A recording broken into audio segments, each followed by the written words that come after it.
Heading north today, towards Middleham, skirting the edge of the Yorkshire Dales.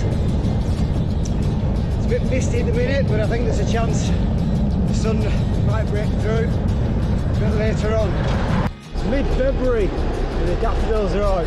Crazy.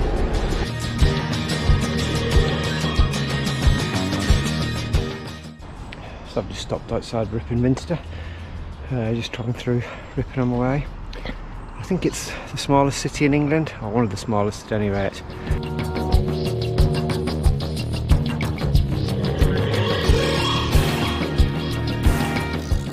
The roads are really quiet this morning, which makes it really pleasant.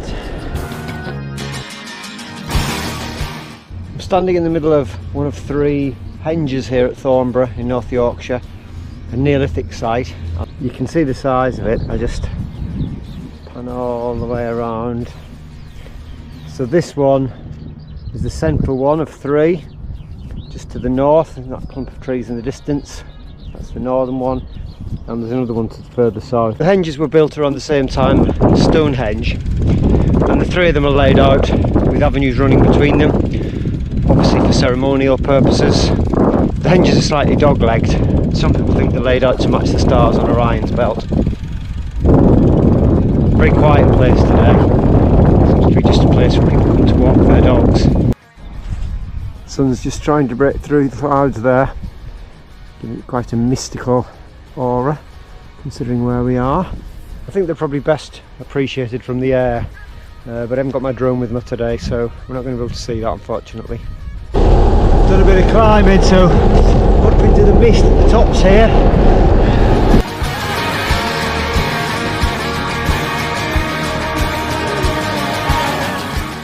Here I am at today's main destination, Middleham Castle. So, find out what we've got.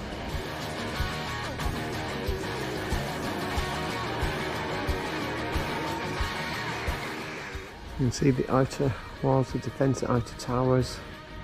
Be three. There's one, two, and the third one in the corner, or what's left of it. And one of the corner towers here. You can see again different floors of the castle as we go up there. The remains of a spiral staircase would have gone all the way up. I'm standing in the basement of the Great Hall here, and this would have been the kitchen. If we can just look around here, you can see these were the drains, get rid of waste.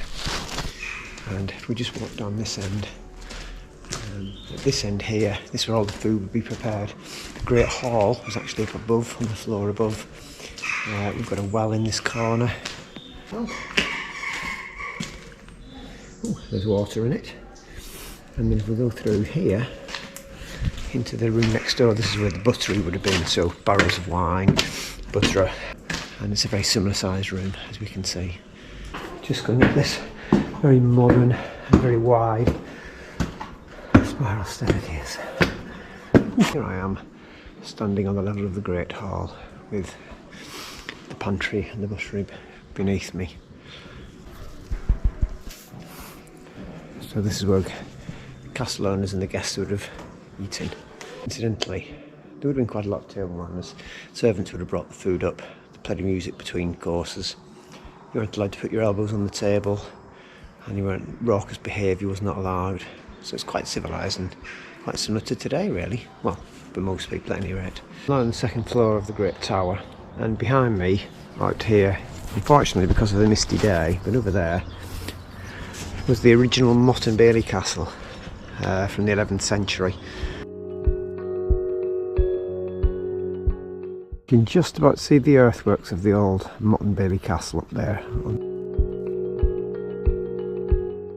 So although the castle was built in the 12th century, it's probably more famous for the 15th century during the Wars of the Roses. Home to Richard Neville, Earl of Warwick, the Kingmaker, and certainly at times Richard of York, who eventually became Richard III and was killed at Bosworth in 1485, and found in 2013 in a car park in Leicester. And there he is, Richard III. Don't worry though, he's harmless.